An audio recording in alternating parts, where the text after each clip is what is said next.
మీతో పనిచేస్తారని మనతో పాటు ప్రయాణం చేస్తున్న సీఎం గారికి, అలాగే వేదిక మీద ఉన్న పెద్దలు, జడ్పీటీసీ సభ్యులకు, ఎంపీపీకు, పెద్దలకు, వేదిక మీద ఉన్న వైఎస్ఆర్ కాంగ్రెస్ పార్టీ కార్యకర్తలకు, కుటుంబ సభ్యులకు, పత్రికేయులకు అందరికీ కూడా పేరు పేరున శిరస్సు వంచి నమస్కారం తెలియజేస్తున్నాను.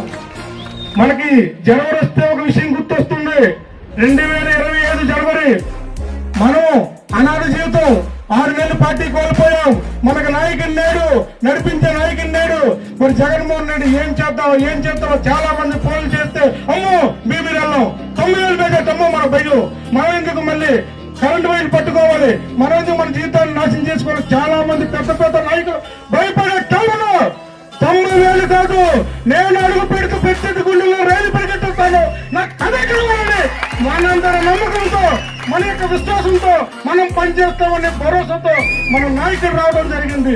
దయచేసి మీరందరూ కూడా ఈ అవకాశాన్ని అందిపుచ్చుకోవాలని విన్నపం. ఇది యొక్క సమావేశానికి ముఖ్య ఉద్దేశం కమిటీ అంటే కోరం బలంగా ఉంటేనే బిల్డింగ్ తయారవుద్ది.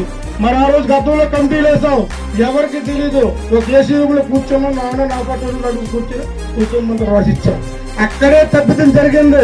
మరి ఈ రోజు ఈయన దగ్గర యాటు సాగం, ఎందుకంటే కార్యకర్త నుంచి వచ్చాడు కాబట్టి కార్యకర్తను ఎలా చూడాలో, ఓటర్ని ఎలా చూడాలో, నాయకుని ఎలా చూడాలో, ఎవరిని అందరూ లెక్కించాలో, విజయనగరం చూడాలో, నలుగురులో చూడాలి. ఈ రోజు ఉత్తరాంధ్రలో నా యొక్క శబ్దం మనం చూస్తా ఉన్నాం. దయచేసి లేకపోతే మా క్యాటర్ నా బలం ఆయన చుట్టూ పంచాయతీ చుట్టూ నాయకులు చుట్టూ చేస్తాం.